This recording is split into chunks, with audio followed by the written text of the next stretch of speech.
Good morning students. അപ്പോൾ നമ്മൾ എടുക്കാൻ പോകുന്നത് ബിസിനസ് ലോ ആണ്. നമ്മൾ മുന്നേ നോക്കിയിട്ടുണ്ട് ബിസിനസ് ലോയിലെ എസെൻഷ്യൽസ് ഓഫ് കോൺട്രാക്ട്സ് കാര്യങ്ങളൊക്കെ നമ്മൾ നോക്കി. Void contract, voidable contract, valid contract കാര്യങ്ങളൊക്കെ. അപ്പോൾ ഇന്ന് നമ്മൾ main point essentials of valid contract. അതായത് ഒരു വാലിഡ് കോൺട്രാക്റ്റ് വാലിഡ് ആണെങ്കിൽ എന്തൊക്കെ എസെൻഷ്യൽസ് വേണം എന്നുള്ളതാണ് നമ്മൾ ഫസ്റ്റ് ഡിസ്കസ് ചെയ്യാൻ പോകുന്നത്. അത് കഴിഞ്ഞ് നമ്മൾ ഡിസ്കസ് ചെയ്യാൻ പോകുന്ന ഓഫർ ആൻഡ് അക്സെപ്റ്റൻസ് എന്ന് പറഞ്ഞാൽ അടുത്ത യൂണിറ്റ് ആണ്. ഓക്കെ, അപ്പോൾ അത് മറ്റേ യൂണിറ്റിൽ കുറച്ച് വിട്ട പോർഷൻസ് ആണ്. അപ്പോൾ എസെൻഷ്യൽസ് ഓഫ് വാലിഡ് കോൺട്രാക്റ്റ്. ഒരു വാലിഡ് കോൺട്രാക്റ്റിന് എന്തൊക്കെ എസെൻഷ്യൽസ് ആണ് വേണ്ടത്? ഒരു 10 പോയിന്റ്സ് ഉണ്ട്. ഫസ്റ്റ് വൺ എന്താണ്? Proper offer and it's proper acceptance. എന്താണത്? അതിൻ്റെ മീനിങ് നിങ്ങൾക്ക് അതിൻ്റെ ഈ ഒരു വരിയിൽ നിന്ന് തന്നെ മനസ്സിലാക്കാം. Proper offer and proper acceptance. അതായത് കൃത്യമായ ഒരു ഓഫർ ഉണ്ടായിരിക്കണം, അത് കൃത്യമായിട്ട് തന്നെ അയാൾ ആക്സെപ്റ്റ് ചെയ്യുക. നമ്മൾ കൊടുത്ത ഓഫർ ആക്സെപ്റ്റ് ചെയ്തിട്ടുണ്ടെങ്കിൽ അതെന്തായിരിക്കും? ഒരു വാലിഡ് കോൺട്രാക്റ്റ് ആയിരിക്കും. Okay. Second one, intention to create legal relationship. അതായത് ഒരു ലീഗൽ റിലേഷൻഷിപ്പ് ക്രിയേറ്റ് ചെയ്യുക എന്നതായിരിക്കണം അതിൻ്റെ ഒരു ഇൻറ്റൻഷൻ.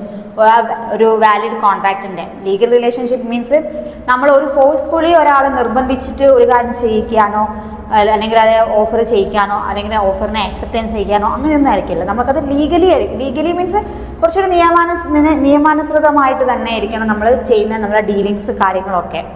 അല്ലാതെ ഒരു ഇല്ലീഗൽ ആക്ട് അങ്ങനത്തെ കാര്യങ്ങൾക്കുള്ളതായിരിക്കും. അപ്പം എന്താ ഒരു ലീഗൽ പെർമിഷൻ അല്ലെങ്കിൽ ഒരു ലീഗൽ ഇൻറ്റൻഷൻ, ലീഗൽ എന്താ പറയുക റിലേഷൻഷിപ്പ് ആയിരിക്കണം ആ ഒരു വാലിഡ് കോൺട്രാക്റ്റിൻ്റെ ഇൻറ്റൻഷൻ എന്ന് പറയുന്നത്. മൂന്നാമത്തേത് ഫ്രീ കൺസെൻറ്റ്. ഞാൻ ഇപ്പോൾ മുന്നേ പറഞ്ഞതുപോലെ തന്നെ എന്താണ് ഫ്രീ കൺസെൻറ്റ് പറഞ്ഞാൽ ഒരാളെ പൂർണ്ണ സമ്മതത്തോടു കൂടി ആയിരിക്കണം അയാൾ ഒരു ഓഫർ കൊടുക്കുന്നതും മറ്റേയാൾ അത് ആക്സെപ്റ്റ് ചെയ്യുന്നതും. ഓക്കെ, അല്ലാതെ എന്നൊരാൾ നിർബന്ധിച്ചിട്ട് ഞാനൊരു ഓഫർ പ്രൊവൈഡ് ചെയ്യും, ആ ഓഫർ മറ്റേ ആളെ ഞാൻ ഭീഷണിപ്പെടുത്തി നീ ഇതെടുത്തേ പറ്റൂ എന്ന രീതിക്ക് ഭീഷണിപ്പെടുത്തില്ല. നമ്മൾ ഓപ്പൺ രണ്ടു പേർക്കും ഫ്രീ കൺസെൻറ്റോടു കൂടി അയാളുടെ ഇഷ്ടത്തോടു കൂടിയായിരിക്കണം ഒരു കോൺട്രാക്റ്റ് സൈൻ ചെയ്യുന്നത്. അപ്പോഴും അതെന്തായിരിക്കും? അതൊരു വാലിഡ് കോൺട്രാക്റ്റ് ആയിരിക്കും. അല്ലാത്ത പക്ഷെ അത് വാലിഡ് ആയിരിക്കില്ല. അതാണ് അതിൻ്റെ എസെൻഷ്യൽസ്. പിന്നെന്താണ് fourth one?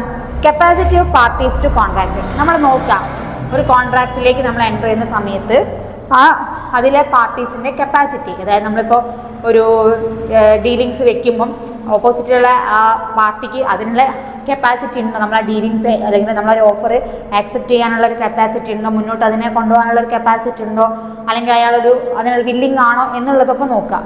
Capacity of party ഒരു വാലിഡ് കോൺട്രാക്റ്റിൻ്റെ എസെൻഷ്യൽ പാർട്ടാണ്. പിന്നെന്താ? Lawful consideration. ലോഫുൾ കൺസിഡറേഷൻ എന്ന് പറഞ്ഞാൽ എന്താണ്?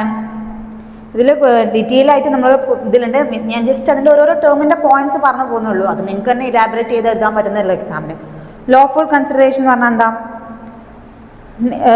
നിയമം അനുശാസിക്കുന്ന എല്ലാ രീതിയിലുള്ളതായിരിക്കണം ഒരു കോൺട്രാക്റ്റ്. അല്ലാതെ നമ്മളെ ഇഷ്ടത്തിനോ നമ്മളതിനുള്ളതായിരിക്കില്ല. അങ്ങനത്തെ ഡീലിങ്സ് ആയിരിക്കണം ഒരു ഓഫർ ആൻഡ് അക്സെപ്റ്റൻസിൽ ഉണ്ടായിരിക്കേണ്ടത്. അതേപോലെ ലോഫുൾ ഒബ്ജക്റ്റ്. അതേപോലെ എന്താണ് lawful object? The object of N agreement must be lawful. നമ്മൾ എന്താണോ എഗ്രിമെൻറ്റിൽ വെക്കുന്ന ഒരു ഒബ്ജക്റ്റ് അല്ലെങ്കിൽ ഒരു വസ്തു, നമ്മൾ എന്താണോ എന്തിനു വേണ്ടിയിട്ടാണ് ഒരു ഓഫറോ അക്സെപ്റ്റൻസ് ചെയ്യുന്നത്, ആ ഒബ്ജക്റ്റ് എന്ന് പറയുന്നത് നിയമത്തിന് അനുസൃതമായിട്ടുള്ളതായിരിക്കണം, ലോഫുൾ ആയിരിക്കണം. Then certainty of meaning. അടുത്ത point, agreement not expressly declared void. അതെന്താ പറയുന്നത്? അത് കുറച്ചൊരു മനസ്സിലാകാൻ ബുദ്ധിമുട്ടുള്ള പോയിന്റ് ആയിരിക്കും. Agreement not expressly declared void. The agreement must not have been expressly declared void under Contract Act. Section 24 to 30 specify certain types of agreement which have been expressly declared void. അതായത് ചില agreement void ആയിട്ടുള്ള ഒരു എഗ്രിമെൻറ്റിനെ അതിനെ നമ്മൾ വീണ്ടും ഒരു ഇതായിട്ട് ചെയ്യാനുള്ളത് നമുക്ക് നിയമപരമായിട്ട് എന്താ പറയുക വാലിഡ് ആയിരിക്കില്ല. ഓക്കെ, അപ്പം അങ്ങനത്തെ എഗ്രിമെൻറ്റും നമ്മൾ ശ്രദ്ധിച്ചിട്ടായിരിക്കും ഡീൽ ചെയ്യേണ്ടത്. അതായത് വോയിഡ് ആയിട്ടുള്ള ഒരു എഗ്രിമെൻറ്റ്, എക്സ്പ്രസ്ലി വോയിഡ് ആയിട്ടുള്ള ഒരു എഗ്രിമെൻറ്റിനെ നമ്മൾ വീണ്ടും ഒരു കോൺട്രാക്റ്റിലേക്ക് കൊണ്ടുവരാൻ പാടില്ല. ഓക്കെ. രണ്ടാമത്തത് സെർട്ടനിറ്റി ഓഫ് മീനിങ് എന്ന് വെച്ചാൽ എന്താ? Agreements that meaning of which is not certain or capable of being made certain are void. അതായത് കുറേ കാലത്തേക്ക് സെർട്ടനിറ്റിയിലേക്ക് കുറേ കാലത്തേക്ക് ഉള്ളൊരു എഗ്രിമെൻ്റ് ആണെന്നുണ്ടെങ്കിൽ നമുക്കതിനെന്താണ് അതിൻ്റെ കപ്പാസിറ്റി കുറച്ച് ടു ലോങ് ആയിരിക്കില്ലേ. അപ്പം അങ്ങനത്തത് കുറച്ചുകൂടി കുറയ്ക്കാൻ നോക്കുക. അപ്പം അതും കുറച്ചുകൂടി എന്തായിരിക്കും ഒരു വാലിഡ് കോൺട്രാക്റ്റിന് നല്ലതായിരിക്കും. നമുക്ക് ഒരുപാട് ലോങ് പീരീഡിലേക്കുള്ള ഒരു അഗ്രിമെൻറ്റ് ഓഫറും വെക്കാണ്ട് നമ്മൾക്കൊരു അധികം ഇതില്ലാത്ത രീതിയിൽ നമ്മൾക്ക് ഓപ്പോസിറ്റുള്ള പാർട്ടിക്കും കപ്പാസിറ്റിക്കും അനുസരിച്ചിട്ടുള്ളൊരു അഗ്രിമെൻ്റ് ആണെങ്കിൽ ദാറ്റ് ഈസ് എന്താ വാലിഡ് കോൺട്രാക്റ്റ് ആയിരിക്കും. പിന്നെന്താ പോസിബിലിറ്റി ഓഫ് പെർഫോമൻസ്, അതായത് എന്താ